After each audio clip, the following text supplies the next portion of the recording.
ایک مسلمان ہونے کے اعتبار سے ہم کو یہ جاننا چاہیے کہ آپ علیہ الصلوۃ والسلام کی کس سورے کی کیا فضیلت ہے اور عمومی کیا فضیلت ہے۔ میں اپنی بات کے آخر میں ایک بات یہ کہہ دیتا ہوں کہ سورتوں کی فضیلت سے متعلق واقف ہونا چاہیے، کیونکہ آپ دیکھیں گے کہ اگر اس میں تمیز نہیں کریں گے تو کئی آیتوں سے متعلق، کئی سورتوں سے متعلق یعنی فضیلت کے باب میں کئی احادیث آپ کو مل جاتی ہیں۔ جیسے سورۃ الواقعہ عمومی طور پر عامۃ الناس میں ہے کہ اس کی ایک فضیلت ہے، مغرب کی بات پڑھنے سے روزی روٹی میں برکت آتی ہے۔ سورہ یاسین کی فضیلتیں بیان کی جاتی ہیں، رحمان کی فضیلتیں بیان کی جاتی ہیں، سورۃ الرحمان کی۔ یہ سب صحیح احادیث سے ثابت ہیں نہیں ہیں، اس کی جانکاری ہونی چاہیے۔ آپ دیکھیے ایک صاحب تھے 2 صدی ہجری کے اواخر میں، میسرہ بن عبد ربی ہی ایک نام تھا، ایک صاحب تھے میسرہ بن عبد ربی ہی جو ہے، ان کے سلسلے میں محمد ابن عیسیٰ الطباع، محمد ابن عیسیٰ الطباع بہت بڑے عالم دین، حافظ الحدیث، اور ایک نامور عالم دین جو بغداد کے حشیم بن بشیر معروف حافظ الحدیث ہیں، ان کے تلمیذ خاص تھے وہ۔ تو محمد ابن عیسیٰ الطباع 224 ہجری سنہ وفات ہے ان کا، کتب ستہ کے راویوں میں سے ہیں۔ البتہ امام بخاری، امام مسلم نے ان سے روایت نہیں کی ہے۔ امام بخاری نے صحیح بخاری میں کتاب الحج اور جو ہے کتاب الادب وغیرہ میں تعلیق کے طور پر معلقاً لے کر آئے ان کی روایت کو۔ محمد ابن عیسیٰ الطباع کہتے ہیں کہ میں نے میسرہ بن عبد ربی ہی سے پوچھا کہ من این جئت بهذه الاحاديث من قرأ كذا فله كذا، یہ احادیث کہاں سے ملائے آپ؟ اس سورے کے پڑھنے والے کو یہ فضیلت، اس سورے پڑھنے والے کو یہ فضیلت، اس سورے پڑھنے والے کو یہ فضیلت، کہاں سے لائے آپ یہ؟ تو انہوں نے کہا کہ جو ہے میں وضعت هذه الاحاديث یعنی ارغب الناس، میں نے لوگوں میں ترغیب دلانے کے لیے حدیثیں میں نے گھڑی ہیں، لوگوں میں رغبت دلانے کے لیے، لوگوں کو قرآن کی طرف آ جائیں، یہ مقصود متوجہ ہوگی۔ تو اس کی جانچ پرکھ ہونی چاہیے۔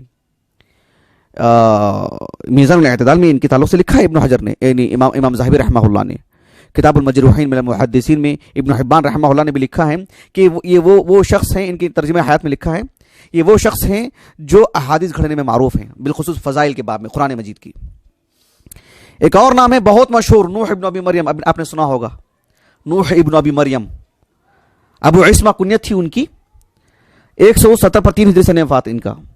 امام ابو حنیفہ رحمہ اللہ کی مطلب خاص مؤیدین میں سے، اور عقیدے کے باب میں بہت ہی شہرت تھی ان کو۔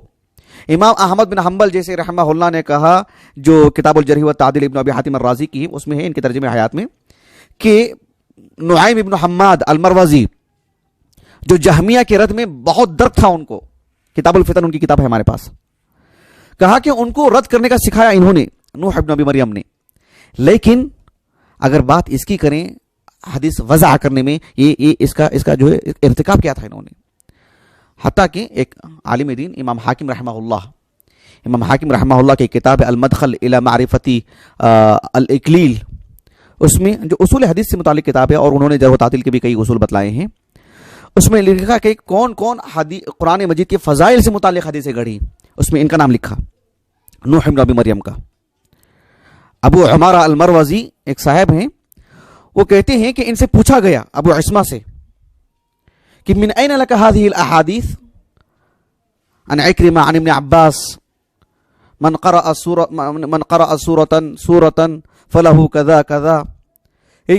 اکرمہ اور ابن عباس کے حوالے سے، اس سند کے حوالے سے جو آپ نے ہر سورے کی سورۃ الفاتحہ سے لے کر سورہ ناس تک آپ نے جو اتنی ساری جو آپ نے یعنی احادیث گھڑی ہیں، یہ کہاں سے؟ جبکہ اکرمہ کے دیگر تلامذہ کبھی ایسی روایتیں نہیں بیان کر رہے ہیں جو آپ ہی کر رہے ہیں۔ تو انہوں نے کہا کہ دیکھو بات ایسی ہے کہ رأیت الناس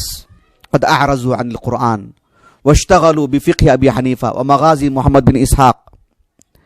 وضعت هذه الاحادیث حسبۃ، کہا کہ میں نے لوگوں کو دیکھا کہ قرآن سے اعراض کر رہے ہیں، ابو حنیفہ کے فقہ میں مشغول ہیں، کوئی محمد بن اسحاق کے مغازی پڑھنے میں مشغول ہیں، قرآن نہیں پڑھ رہے ہیں، تو میں نے یہ حدیثیں گھڑی ہیں حسبۃ، اجر کی امید سے۔ لیکن غلط ہے یہ، اہل علم نے تعاقب کیا اس کا۔